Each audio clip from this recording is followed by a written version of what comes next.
Hello, everybody, and welcome to the monthly meeting of the Women of Women Matters, which is a show of the wisdomfactory.net. Today, our title is Empowerment and Encouragement. Do we need that? Why do we need it? And what for?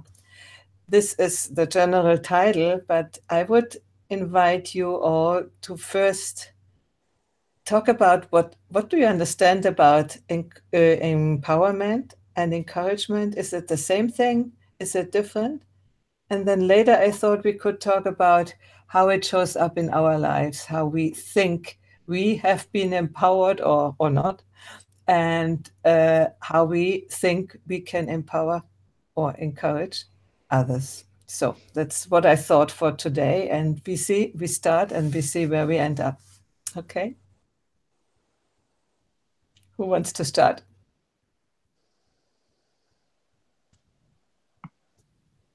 I can jump in. I feel like empowerment is something that you do for yourself. I don't think that you can really empower another person. I think that has to come as a personal decision to experience your power. And encouragement is what you can do to co-learn empowerment with others or help to support them. Right now, I've been working with a woman called Dasaratha Rama, and she's got a project called Growing Systems of Success. So I've been doing these little video pieces with her, co-developing them. I couldn't do that without her wanting to do it and empowering herself. And I can encourage her and I can be there to support her. But she has to choose to want to be on camera and to present her work, which, for her, it was a little bit of a leap. She wasn't really comfortable in video. And then once she experienced it, she was like, wow, I can really share my work here like this. So yeah, for me, that's where the difference sits. Okay, thank you. So if I have heard and understood right, you say empowerment is something which only you can do with yourself, and nobody can really empower you if you don't. You have to do it yourself. And encouragement, you can be encouraged and can also encourage other people. Okay. Some other version? Well, I really like that. I hadn't thought of empowerment and encouragement in that way. I had a completely different response to it, but I like that idea that you really can only empower yourself. I guess I was thinking of children where giving them choices rather than telling them what to do is a way of empowering them. So perhaps it's possible to empower people who, for some reason, are not on a level with you. I mean, I think it would apply to situations where, for some reason, a leader, for example, in an organization, decided to empower other people to take decisions. So yeah, I think it would only apply really to people who were somehow not on the same level as you were. And for some reason you had some power over them, which you decided to share. So that could be a way of empowering others. The encouragement, I mean, you gave a beautiful example, Tammy. That really feels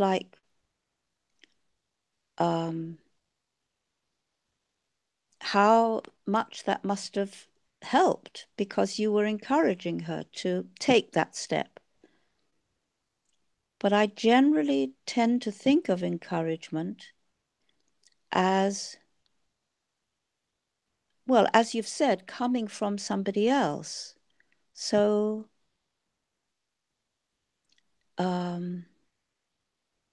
it's not as enabling as empowerment, because somehow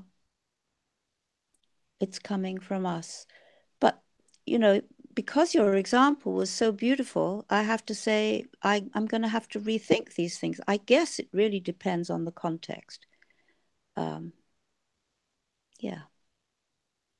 Thank you. So you are saying that empowerment can also be done or helped by other people in the case when there is some way a dislevel between you and the other person. Mm-hmm. Yeah. Okay. Who wants to go next? What I would like to. I'm just thinking about the words. It's empowerment, courage.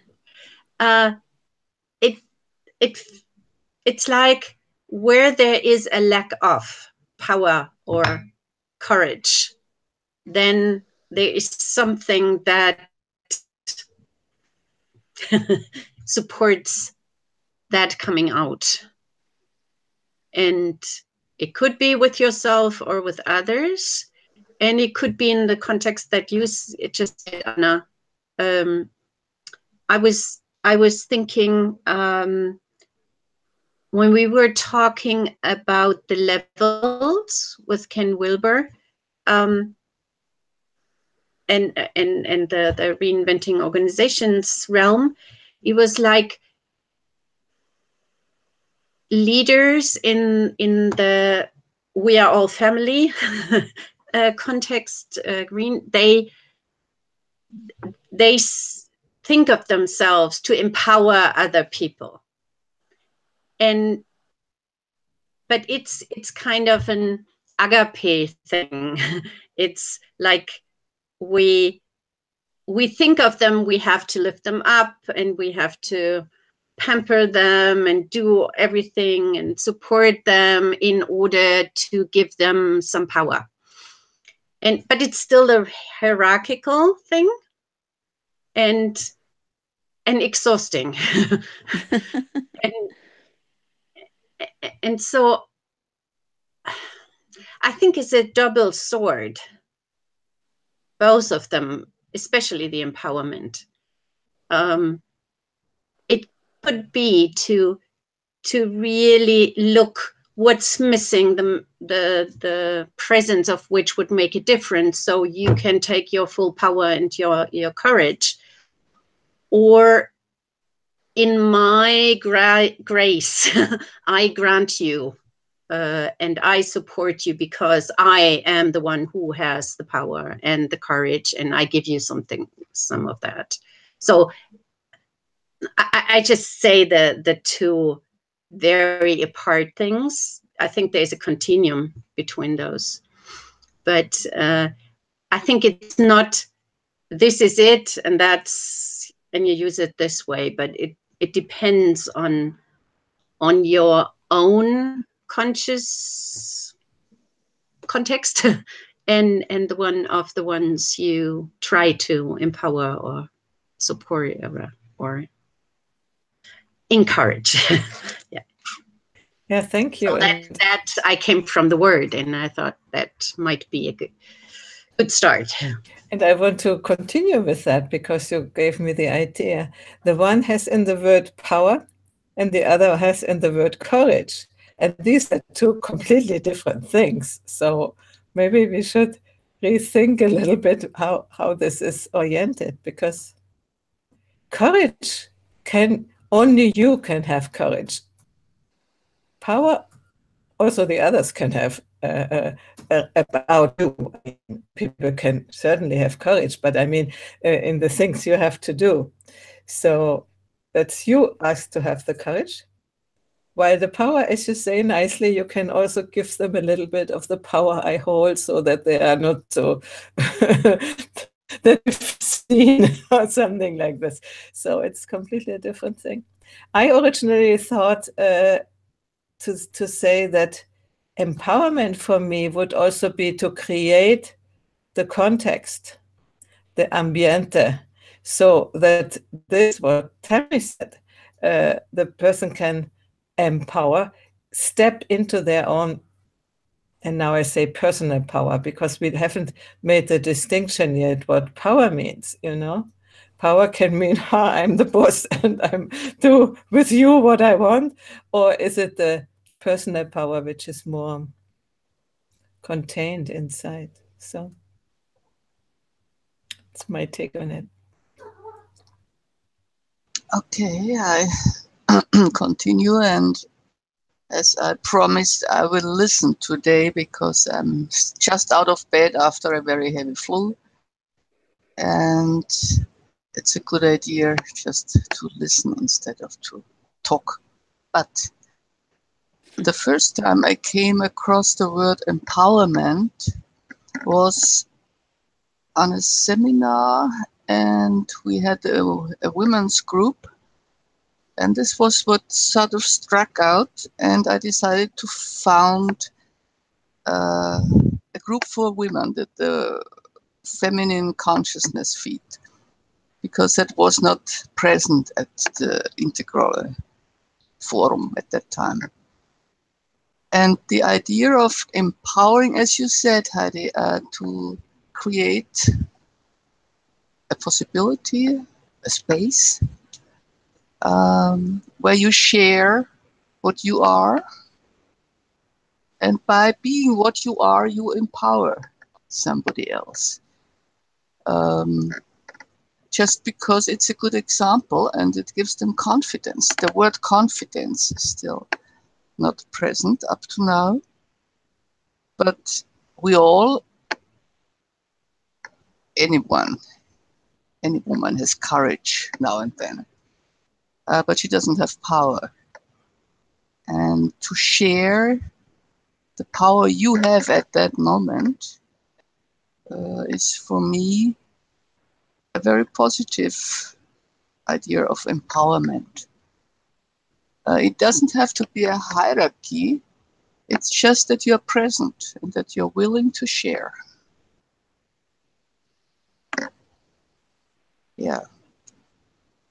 And this encourages probably others. And so I guess they are interconnected, empowerment and encouragement somehow. Yeah, that's all I can manage right now. Thank you. Thank you. So isn't it interesting that we all have different takes, and then during the conversation we weave them somehow together? So I wonder what will come out of it. So the other idea I had, but you are free to bring in whatever idea you have, was to ask, when did you first feel empowered, or how did it happen, or how is empowerment when you feel empowered? What does it mean for you? How does it feel like? What is the circumstances? And then we can do the same thing also with encouragement to find out if there is a difference. I would like to answer or to go after Monia. This was I think that's a distinction to grant power or to share power. What you just said. So being authentic with my power and others feel empowered is different than I have the power and I grant it to you because of my position.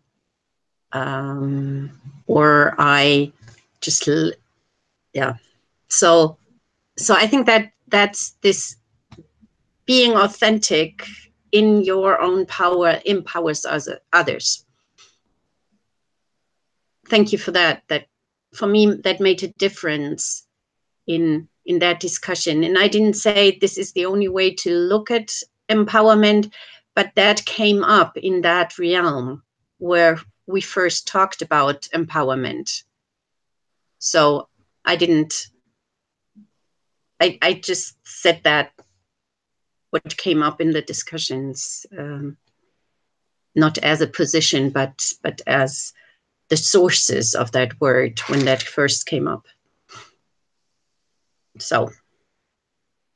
Yes, I found, just following on from what Gertrude is saying, and from what Monia was saying about being authentic and how that can empower somebody just from being yourself, that really strikes a chord with me.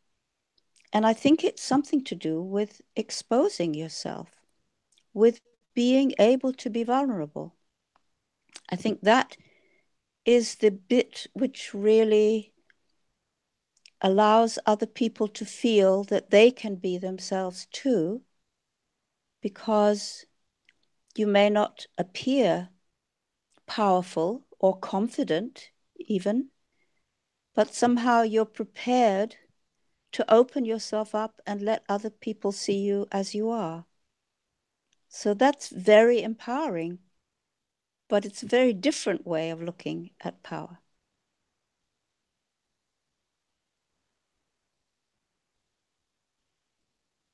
I really love this weaving, and how at the beginning of the conversation, there's the, you know, perhaps differences in the way that we see it, but as we see it together, there a more full picture emerges. And in thinking of, you know, Anna, there was something, it's hard to hold all of them at the same time, but there was just these different ways of sensing what power is. Oh, Anna, your piece around where there's not the same level, that's really important, because that's reality. We may be wanting to be empowered, but if we're stopped by our circumstance or environment, that's real. And there are power dynamics that exist in our world. So it's not just about having the courage, which is part of what I really loved about Gertrude's share, is looking at those words. And Monia too, bringing in confidence, because that's kind of like, as we build the muscle of courage, we start to gain the confidence to actually be empowered. And yeah, really, really beautiful to actually be in this right now, as we are all encouraging, empowering, and building our own confidence to know that not one of us has the answer, but together we have a fuller understanding of what we might mean. Lovely. What we might mean, I find that really good, because we really don't know. Now we were, as I hear describing it, I really would like to go to the point of the feeling. How does that feel? How do you feel when you are empowered or encouraged, and how does it happen to you? And I would like to add, maybe, what is your body doing when you feel empowered? So is there a specific move or a specific feeling in the body, or sensation in the body? A feeling and sensation, yeah. I'm going to jump in and share, if you guys don't mind. I had 2 days ago, I stepped off of a board that I was on for a community credit union here in Vancouver, and I termed out, so I was on that board for 9 years, and it was a real commitment in my life, and I love this little credit union, and I immediately after stepping off, because in that place, I am empowered by the members to help to co-steward the credit union with all the other directors. But there is a real power in the world in that. And with that, the responsibility. And in stepping off of that board, I did not realize the level or how much of my consciousness, how much of my energy was going into that. And I am completely transformed. And I'm in day 3 of having a completely different relationship with my own power in my body, because there's this huge thing that I was holding that I'm no longer holding anymore. And so just in terms of your question that you were asking, Heidi, in this moment, I'm experiencing a type of empowerment that I had no idea that wasn't present for me, because I was holding these responsibilities very earnestly. And now that I don't have them, a huge space has opened in my life to be able to spend my energy differently. So I'm just right in the first blush of what that is, to fully be in more my own personal empowerment, and not as a responsibility to a community or a body. And wow, I feel like I don't even know myself. I'm seeing all of this shifting and changing, and I'm right in the middle of it. So I thought I'd drop that into our pool of meaning. Thank you. I find that amazing, because normally you would think you are empowered when you are in such an illustrious sport, you know, and for you the experience is just the opposite. I was just, that was something that struck me when Tammy spoke. Letting go can be empowerment. Wow. And as I slept for one whole week, day and night, I had to let go of everything. And somehow I'm now, as you mentioned it, I feel different. There is a lot of room and space around me, and I'm very carefully picking what I'm putting into that space. But empowerment may be letting go, just letting go. And stepping back, or saying no.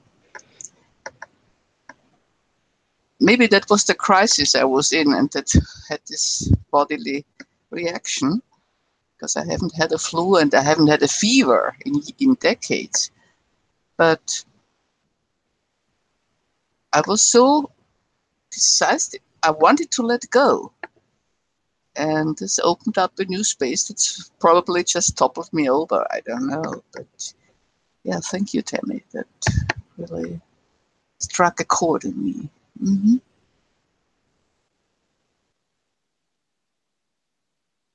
It's the same thing. I just collect these pieces, no? That normally we would understand with empowerment something completely different, no? To have power, take over, and so. And this is exactly the opposite, isn't it? Weird, crazy, or whatever. This reminds me of a speech or a seminar I was in with somebody talking about strategy. And he said strategy is less knowing exactly what you want, but letting go of what you don't want. And by taking off everything, you get to the David in the stone, as Michelangelo said. So that just came to my mind. Yeah.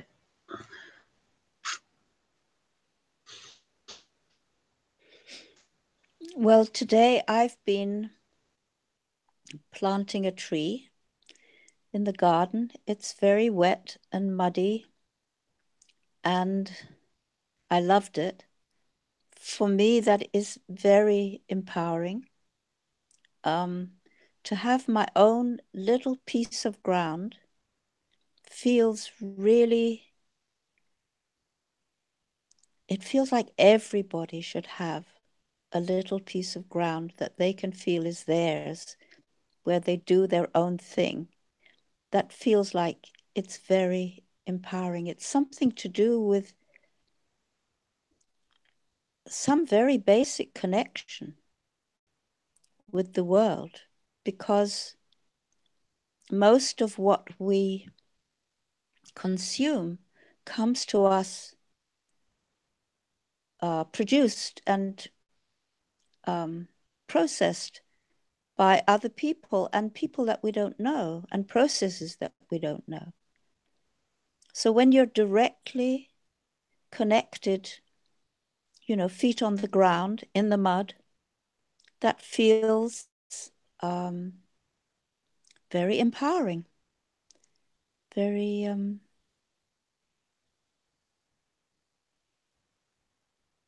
yeah, I was trying to think of the letting go a bit, because that seems to be part of it too, that when you're connecting with nature, there's so much that you, well, I should say that because I mean, there are ways of connecting with nature that are very controlling and very being in charge. But for me, it's a lot to do with really feeling where I am inside in my body and connecting in that way to nature. So yeah, perhaps there is a letting go of sort of being in control, because of course you can't be in control. You might plant something, but you have no idea whether it's going to grow or how it grows or what it will produce. You just have to let go.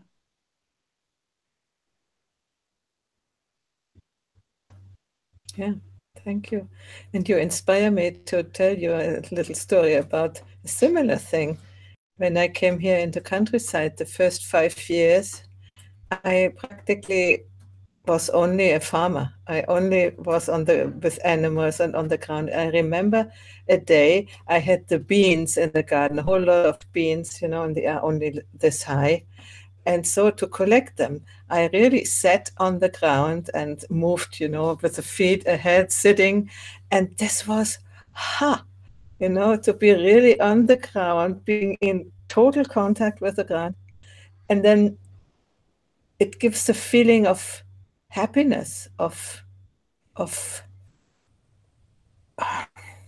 fulfillment, in the sense of feeling, you know, from nature, from what is around you, and having this contact. Really, you can also roll, you know, on the ground. This is something which we don't have anymore, sitting here in front of computers the whole day. So thank you for reminding me. For me, it's empowerment is really when I feel empowered, I feel happy, you know.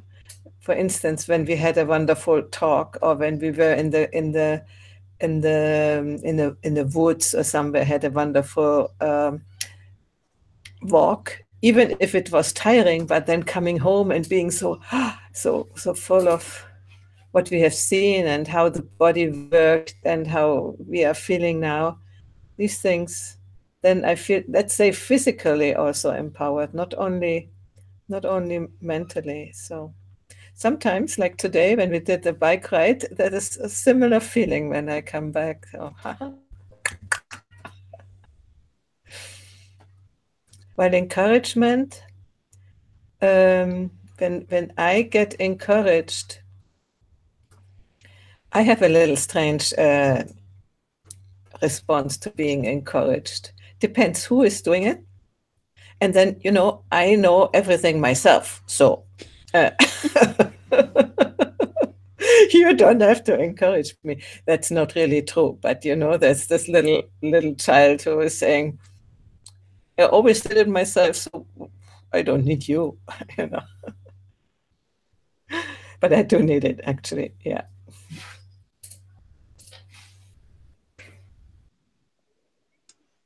I think there's some part of us that maybe we could see it in children, but I think it is also a very important part of us as adults that want to be autonomous, that want to be able to feel empowered. There you go. It doesn't mean that people can't help you or that you can't connect with people. But I think it's still really important to feel not that I did this on my own, that isn't it, but somehow to feel that the impetus comes from me.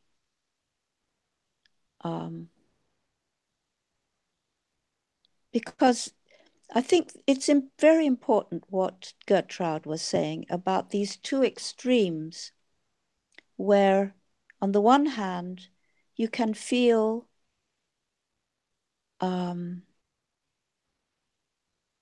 that you are empowering or encouraging in a very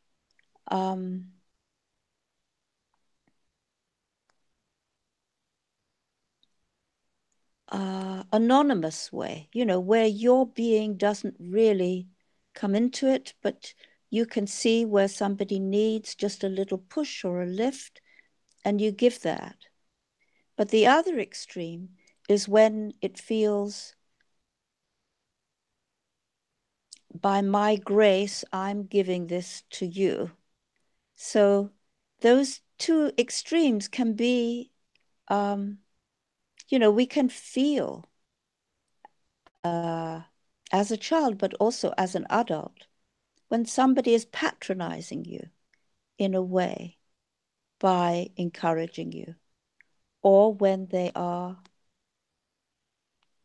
really synchronizing with your way of doing something and just giving you that little extra lift, which is going to help you on your way.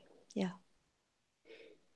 I like the way you said synchronizing, because my 22-year-old grandson came back from what he claimed will be the last vacation with his parents, and he was spitting mad. And we texted, and I was in bed and I hardly could look, but somehow I synchronized with him. And today he was here and had lunch with us, and he was all calmed down, and he even went over to see his parents, which he wouldn't have done 2 months. I won't see them. And so he was really spitting mad.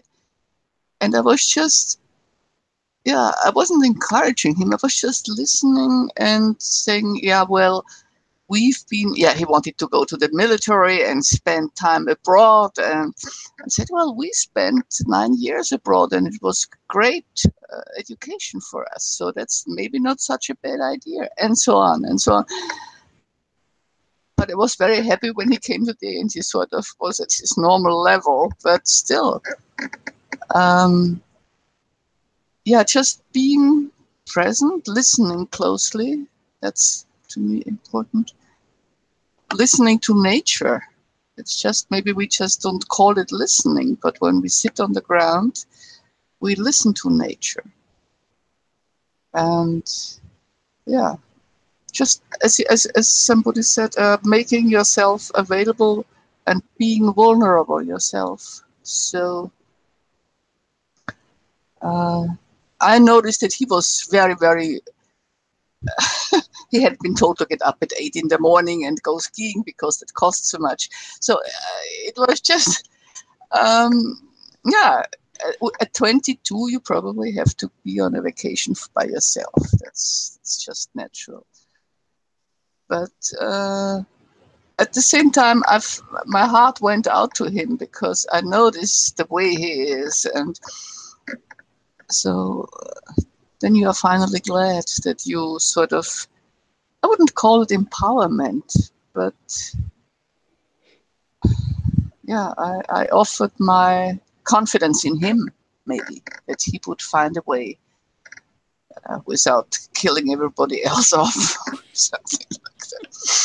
Yeah, so that's, but when you are 22, that's a lot of a difference. Yeah.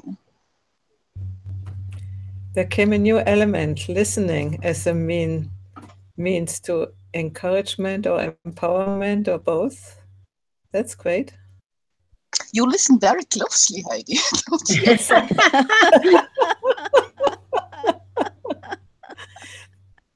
No, I do feel empowered when somebody is being interested in me or what I'm doing and so on. Then I begin to talk, probably too much, but it feels like, yeah, I can share. You know, it's powerful. Powerful. Listening is powerful. Empowering. Yeah. Yeah, I was thinking, isn't coaching meant that way? Really viscerally listening. So I learned that word, visceral listening, from Ellie Drake, who didn't know English pretty well when she came to the country. And so she said, I had to listen with every cell in my body to get what the others tried to say.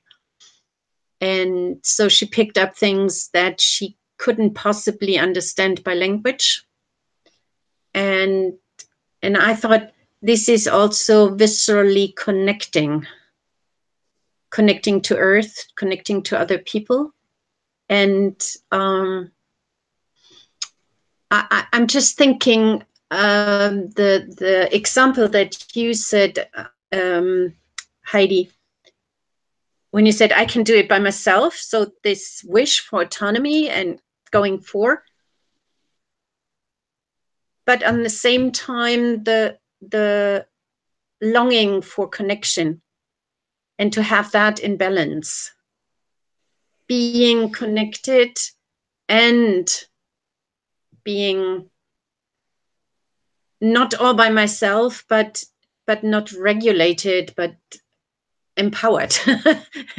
and I was thinking about our work when we are talking about the street light model or the traffic light model in yellow. So in that realm of there's something wrong here, where's the saber-toothed tiger? You can decide whether you go with this, I hunt the deer and I do it myself, going with adrenaline, or going with oxytocin. And oxytocin is the bonding hormone, where after birth, mother and child bond and have that strong connection. And if you separate them, it's harder to get that connection. And this is being yourself and being connected. And I think if both is possible, I think then you are empowered. If you have to go on your own trip, you're not really empowered. You just do your thing and do it with force. But if you can be connected and still be yourself and contribute or bring things forward, then I think maybe we call that flow. You are talking about me when you say you, or are you talking about yourself? No, in general. Yeah, no, I was peeking. No, a little bit. I was talking, taking your example. So okay. At the beginning, I talked about you, but then I switched that, to a general. That Anna said, "Oh, I better say I instead of you," or yeah. So it was. Remember, I was talking about that physiological thing. What happens? The hormone hormone. But nonetheless, I think we should be aware that we often speak in an impersonal way. And when I learned to do blog posts and so, and marketing, they are always, you always have to say you. And it's, you know, it makes distance. It creates distance instead of connecting. So just noticed it. I felt, shall I say it? I felt a little bit as if you are the teacher now and tell me what I should do. Sorry for the confusion. That was not my intent. No, it was not really the case. But, you know, just a reminder, even for people who watch, that we are so used to say you instead of talking about ourselves. Oh. I was wondering if I missed anything, because something obviously was triggered and it wasn't triggered in me. So, but I'm glad that you explained. Okay.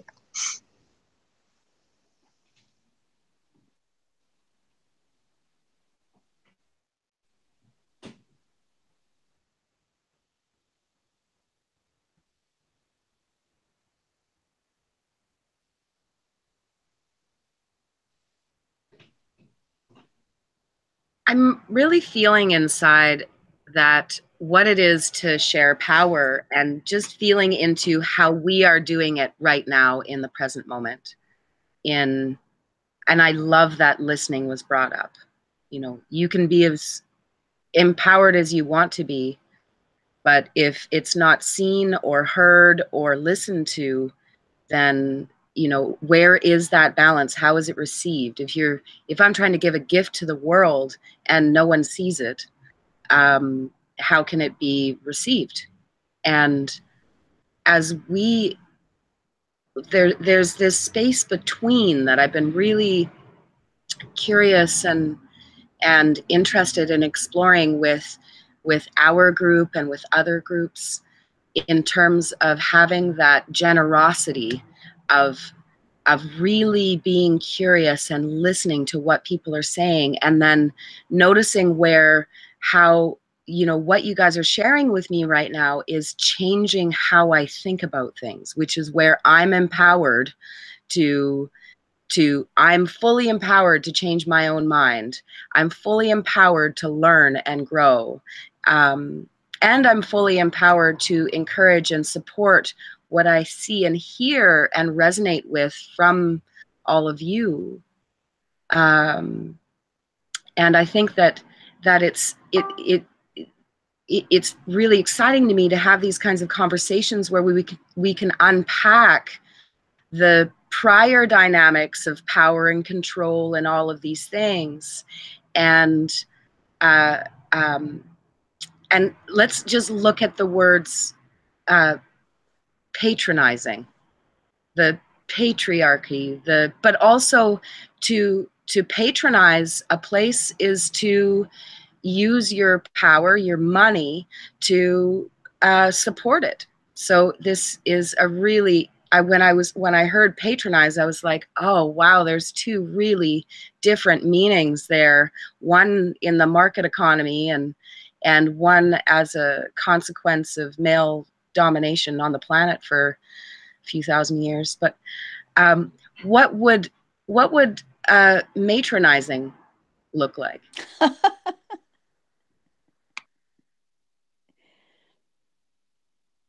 I know. I see sometimes mothers in Italy, you know, who are, the children cannot get themselves dirty, and they are sort of packed in a little package. And the hyper mother, you know, I think this would be matronizing. But does matronizing necessarily have to follow the power and control of patronizing, or could it perhaps be something else? I think it could, but my experience, also with my own mother, she was so powerful and never realized that she was. She was dominating the family, not my father. And I see it in many families that who is really having, and in Italy there is the matriarchate still, let's say, no, they're still in the house, the mothers have the absolute, maybe changing now, but up to some time ago it was like this, and it was not pleasant. That was really not pleasant. So I don't think it is better. Everything, when somebody has power over another, if it's a woman or a man, that's not really a difference, I think. And we want to have power too. It's not that not also apart from the empowerment, what we are talking about, this is just a human trait. Not that it is positive, and when growing up we can overcome that, hopefully. But I think it's just innate in humans to want to have power, at least over something, and then they use it, So that's my take to that. I would like just what Tammy said, because I really liked that phrase or how she formulated it. The empowerment to change one's mind. And that's just beautiful. That you have to empower yourself, not feel any shame or anything, to change your mind. And that's something, it takes a lot of courage to do that. So thank you, Tammy. That's something, I will keep in mind. I want to come back to something very subtle that went on just 5-10 minutes ago. It's this misunderstanding. It's not a misunderstanding. It's the fact that words can be taken in double ways, just as Tammy has said about patronizing, which could be quite sort of power over, but it can also be very supportive. And also the way that Heidi picked up this feeling of using you as opposed to I also felt somehow like she was being told somehow rather than sort of sharing. It's very easy because we bring with us these leftover patterns where we've experienced so much, especially as children, but even as adults, being disempowered, that we're very sensitive and we pick up any slight possibility of somebody using their power over us.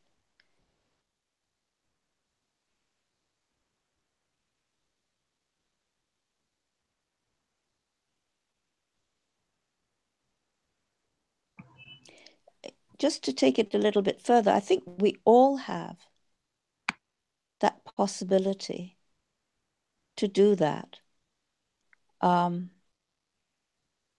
However much we are try to be conscious of not doing that,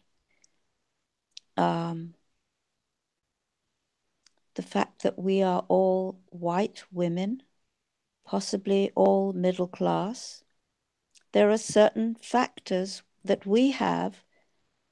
Maybe we've had a fairly good education. So we come with a certain confidence. These are factors, I think, that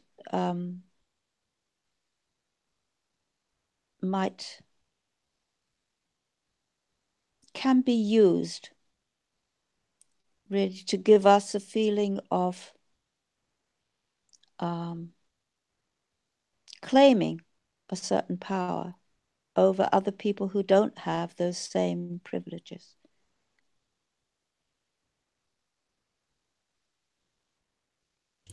I come here again with an example of Italy. I know a woman, she's now 80 or something. She is gone with hard work in the countryside. She cannot read. She, you know, in the time when she just didn't go to school, she had a hard time to remember the telephone numbers. And she uses very much power towards her family, towards the children and the husband. And she is not privileged. She's just in a tradition where women do that, or men do that, whoever is doing, you know. It's just, I don't think that it depends on a privilege.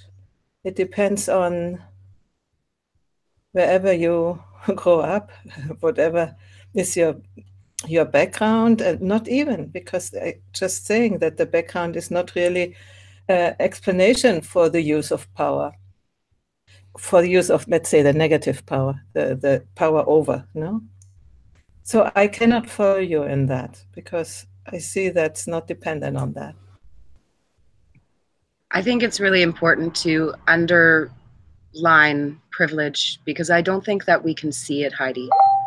I don't think we can necessarily see how our privilege, it's like we're fish swimming in the water that we've been in. And I think that it's not a simple answer or understanding.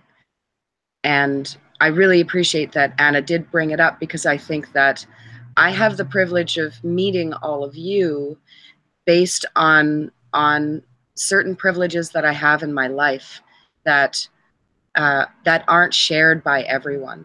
And I think it's important to know that, and to and to have our ears open in terms of what that actually means and what it looks like, because these are things that we can't know straight from our own perspective, because we are held within the privilege that we hold and see our world from that way.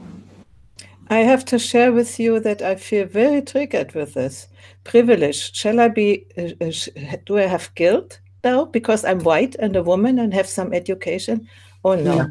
That's not what I said, you know. But it feels like, when in the way it is talked about, not only here, no, in everywhere in the world, the privilege and white privilege. Come on, that's really absurd to me. Well, I think it's interesting that it does cause such trigger and it causes trigger over the world and stops conversations from happening often, because there is that guilt that comes up, and knowing that I did not intend to be born as a white person in so-called Canada. And yet I recognize that I have great privilege over a lot of the Indigenous people who live here, based on what I've been afforded in my life and how I am seen. And I think that if we can pull back the veil behind and look behind that, and not take it personally, as a criticism on our very beingness, which is kind of what it accesses. It's like, but I can't help being who I am. And I think that it is our privilege to be able to understand that we have it, and to stand in such a way in service and in an openness to understand what that might mean, and also what we can do and how we can show up in our web of relationships to be able to mitigate that in whatever way that we can. Yeah, I think it's a lot less has to do with guilt than with blind spots, and the willingness to let go of my way of looking at things is the right one, or the only right one. So I'm just trying to track back to empowerment.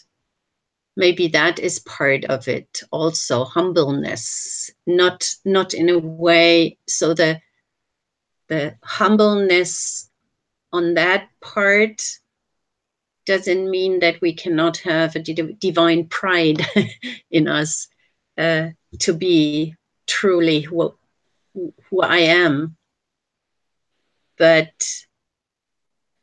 letting go of knowing how the world is, or how they're, like, because others have a completely different view, and to know that I have blind spots. I don't think it's about guilt.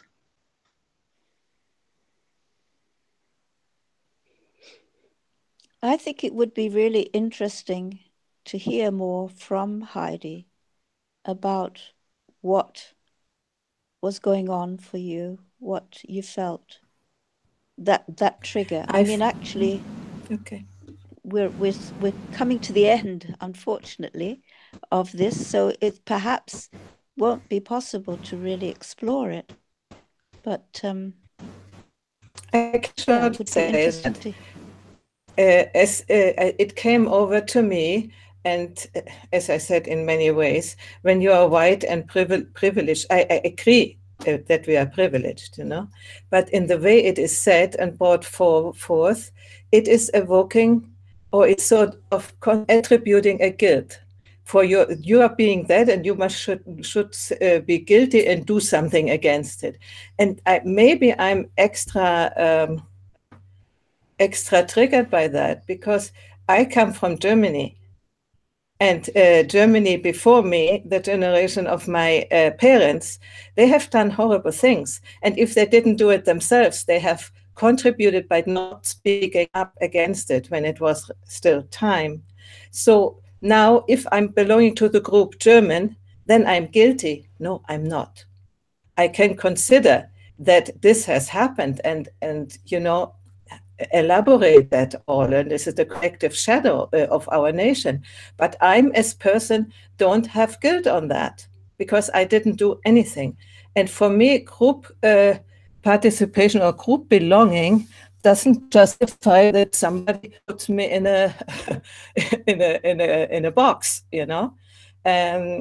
If I'm guilty of something, I'm guilty of something, but not that I'm white and that I'm born in Germany, whatever that means, and that I managed to, my father was the son of a carpenter, that I managed to go to university, or my brothers went to university, and that I managed to live a life more or less how I enjoy it. That is not my guilt, you know. No. And this is really triggering me, because the group, the attribution to a group, and then the attribution of qualities or defects and faults and something to that group, and not seeing individuals. That's not what I can agree to, and that's what, when I hear that, or maybe I didn't hear it right, you know, but I hear it so often in other contexts, then I really feel triggered, as you can see. I think we're talking about inequality on lots of different levels. You know, when I see somebody on the street, homeless, for example, what does that make me feel? I think it would be really interesting to talk about these things, because it is something we live with daily, this inequality, because it's so extreme in our societies, and it's becoming more extreme. So I think it's worth looking at, perhaps in a future session that we have.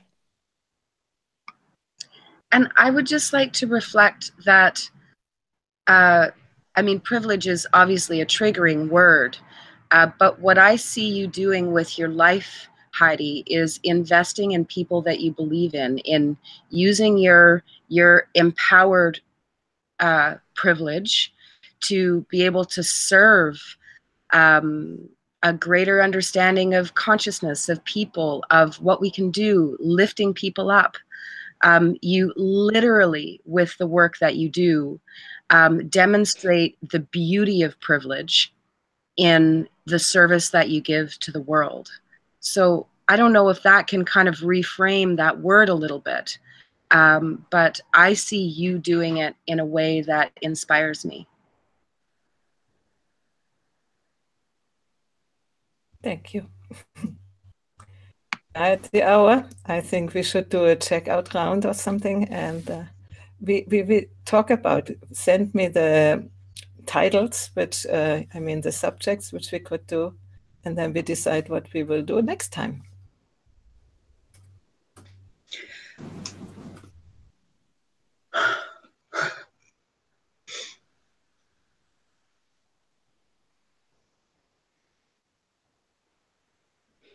Well, I've loved this conversation. I think we've really covered a huge range. And for me, it's quite important also that we've found our way to some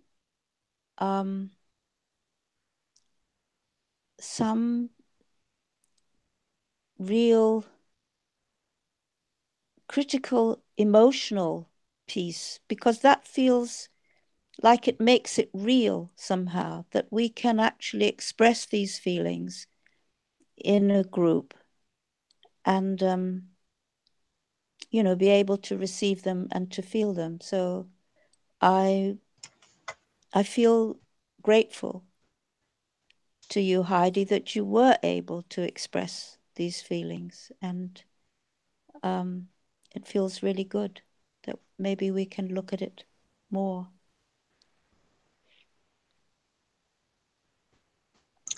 I just found out that privileged is a political word. So it's, as Tammy said, a criticism of your very beingness, and the criticism of our very beingness as women, which has a lot to do with power, and even matronizing right away gets into the same trap. Yeah, I guess we have lots of topics. Inequality, yeah. And maybe we could talk once in a while about shadow work, about the blind spots. That might also help. And what triggers us. Just what triggers me. That I'm going to think about that for the next time. What triggers me? Yeah. Inequality doesn't trigger me. To be privileged doesn't trigger me. Well, I'll have a closer look. Okay, thank you all. It has been a very, very beautiful talk again. Yeah, thank you all as well, and thank you, Monja, for really participating after such a week. So it was really great to hear your thoughts on this as well. And thank you, Heidi, for speaking out and not just taking it in and suffering or rejecting or whatever. And you just took my words that were in my head to think. I thought maybe we are not empowered where we are triggered, and that leads to, or at least I feel that way, and maybe that could be another topic for the next time. Where are we triggered, and what does that mean, and what do we need to be complete? Or you talked about shadow work, cleaning up, completing things, and being able to what is for me still a challenge. with many things not, but where I'm triggered, it doesn't work. So that could be a good topic for the next time. Yeah, and thank you again.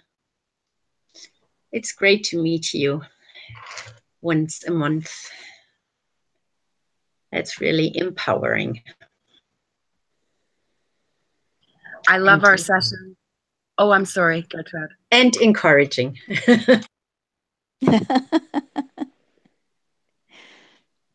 Yeah, I love these sessions and the space that we hold between us. It feels really, really like over the last year and a half, we've built a web of trust and care and appreciation, and so that we have the safety to hold it when there's a trigger or tension that comes up, and really hold that well. So I'm really grateful to everyone, and to have the opportunity to really show up so authentically with you all and learn what is that, you know, how do we truly share from ourselves and what we think, and be able to share power, because this is truly about sharing power as well. And as a final thought, I would love for us to consider what a rematriation might look like. If it's not necessarily a gendered, you know, like I know that it brings in a gender with, but rather for me, the matriation or rematriation would be an inclusion of nature, of life itself. And whereas patriarchy has been a moving away from life, matriarchy for me is including and being a constituent of life from within it. And so I would love to have us really reconsider what the matriation or rematriation of ourselves and the world might look like. And with that, I'm complete and so grateful. Thank you. Thank you for being here, having talked so co-creatively is, I think, the right word for that, for the last hour, and that you come back and that we will do another show in a month. And I like it all the time. And I also, you know, when I get triggered like this, I realize that the empowerment is going down. But I think it's important to get triggered every now and then, because you need to know what is really there, where are your values, and where do you have to say no, you know. So it's great. We will think about the topic, and we thank the people. There were people to listen today. We thank you, and we would invite you to somehow connect with us. In the website, the comment section on the bottom should work. Oh, there is none, but I will put one in. And leave your thoughts then. As soon as we have finished, I put the comment section in, and then you can say what you think empowerment is, encouragement, difference, more or less what we said. Write us a little chapter, and so we can include it in our considerations, in our co-creative conversations. So thank you, everybody, and we see you next month. Okay, bye-bye.